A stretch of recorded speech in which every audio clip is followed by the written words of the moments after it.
രക്തദാനത്തിൻ്റെ ഇമ്പോർട്ടൻസിനെ കുറിച്ച് നമ്മൾ ഇന്നത്തെ ഞാൻ നിങ്ങളോട് ആർക്കും പറയേണ്ട ആവശ്യമില്ല. പക്ഷേ അതിൽ വ്യത്യസ്തമായ ഒരു കാര്യം എനിക്കൊന്ന് ഓർമ്മയുണ്ട്. ഒന്ന്, ഈ നമ്മുടെ വിദ്യാഭ്യാസത്തിൻ്റെ ഈ കൂട്ടായ്മ തുടങ്ങിയിട്ട് ഏകദേശം ഒരു 8 വർഷമായതിനു ശേഷം ഞാൻ ഈ വാട്സാപ്പ് ഗ്രൂപ്പിൽ കൂടെ നോക്കുമ്പോൾ പല സോഷ്യൽ ആക്ടിവിറ്റീസിനും വളരെ മറ്റ് ഗ്രൂപ്പിൽ നിന്ന് വ്യത്യസ്തമായിട്ട് ഒരുപാട് സോഷ്യൽ ആക്ടിവിറ്റിയിൽ ആക്റ്റീവായിട്ട് പല പ്രോഗ്രാമുകളും ഇനിഷ്യലൈസ് ചെയ്യുന്നത് നല്ല സക്സസ്ഫുള്ളായിട്ട് ഏറ്റവും കണ്ടപ്പോൾ എനിക്ക് പലപ്പോഴും ഒരു കാര്യം തോന്നിയിട്ടുള്ളത് ഇതിൻ്റെ പല ഫംഗ്ഷനും മരണമായിരുന്നു. അപ്പോൾ പലപ്പോഴും ജിൻബട്ടം മറ്റ് പലരും പിടിക്കുന്നു കോളേജിലെ പഴയ അപ്പോൾ എനിക്കറിയാം നിങ്ങൾക്ക് എല്ലാവർക്കും ഒരു നീരസം ഉണ്ടെന്ന്. പലപ്പോഴും പല ഫംഗ്ഷനും ഉണ്ടായിരുന്നു. അത് തീർച്ചയായിട്ടും അത് മനഃപൂർവ്വം അല്ല. പലപ്പോഴും എനിക്ക് ഹെൽത്ത് ഇഷ്യൂസും പിന്നെ കുറച്ച് ഓഫീഷ്യലുള്ള പ്രശ്നങ്ങളൊക്കെ ഉള്ളതുകൊണ്ട് പിന്നെ അത് പ്രധാനമായിട്ടും ഇന്ന് അതിനകത്ത് നമ്മളെല്ലാം ഏകദേശം ഒരേ ലെവലാണ്. പക്ഷെ അതൊന്നും ചില ആളുകൾ വളരെ വ്യത്യസ്തമാണ്. അത് ഞാൻ ജിൻബറിനെയാണ് പ്രത്യേകിച്ച് എടുത്തു പറയുന്നത്.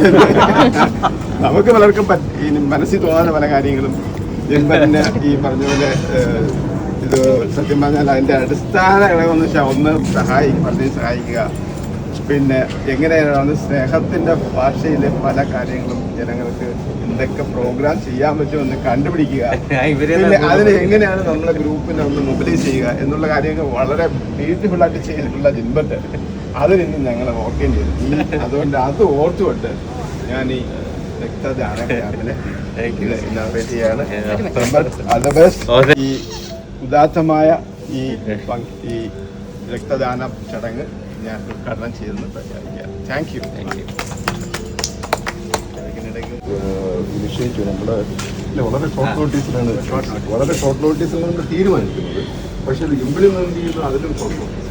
കാര്യം ഇതൊന്നും നമുക്കൊരു ഡേറ്റ് കൺഫേം ചെയ്യാനൊന്നും പറ്റാത്ത ഇത് നല്ല ഡേറ്റ് ആയിരുന്നു. ഈ PWD ഇന്റർനാഷണൽ ഭിന്നശേഷി ദിവസമാണ്. അപ്പം നമ്മുടെ ഈ ദാനം കൊണ്ട് ഒരു ഭിന്നശേഷി കൂടെ ഉണ്ടാകാതിരിക്കാനുള്ള ഒരു കാരണം കൂടെ ആകുമെന്നുള്ളത് നമുക്ക് ഇതൊന്ന് ഓർക്കാം. സ്പെഷ്യൽ ഡേ ആണ്. നമ്മുടെ ഒരു കോളേജിൻ്റെ പ്രോഗ്രാം ആണെങ്കിലും എല്ലാ ഫംഗ്ഷനും നമ്മളോട് പങ്കെടുക്കാറുണ്ട്. അതുകൊണ്ട് അതെ പേരറിയാം. അവിടെ ഒരു ബന്ധുണ്ട്. നമ്മുടെ ഒരു കാൻഡിഡേറ്റ് വന്നിട്ടുണ്ട്. അതും എനിക്ക് ഇന്നലെ പറഞ്ഞായിരുന്നു. വളരെ ഷോർട്ട് പിന്നെ എൻ്റെ കാര്യങ്ങൾ കോർഡിനേറ്റ് ചെയ്ത രാധാകൃഷ്ണൻ, അഫ്കോഴ്സ് പിന്നെ ജയരാജ്, പിന്നെ ഹോസ്പിറ്റലിൻ്റെ ആളാണ്. പ്രിയ ഓടിയെത്തി. പിന്നെ ജയശ്രീ ഇങ്ങനെ ഡ്യൂട്ടിക്ക് പോകുന്ന വഴിക്ക് ഇവിടെ കയറി. അപ്പോൾ ജയശ്രീ പറയുകയായിരുന്നു, ഞാൻ വേണമെങ്കിൽ ഒരു കുട്ടി തരാം, പക്ഷെ തിരിച്ചൊരു 5 വേണ്ടി വരും. അതുകൊണ്ട് തൽക്കാലം നമ്മൾ അതിന് മുതിരുന്നില്ല. നമ്മൾ പങ്കെടുത്ത എല്ലാവർക്കും വിളിക്കാൻ വലിയ വിഷമായിരുന്നു.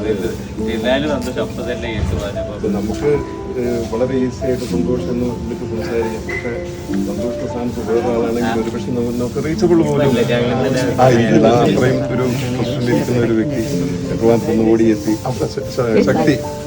ശക്തി അത് തന്നെ. ശക്തി ഇപ്പം ജസ്റ്റ് വിളിച്ചതേ ഉള്ളൂ. ശക്തിയും ഓടിയെത്തി. എല്ലാവർക്കും എന്താ പറയുന്നൊരു ശുഭദിനം എല്ലാവർക്കും നേരുന്നു.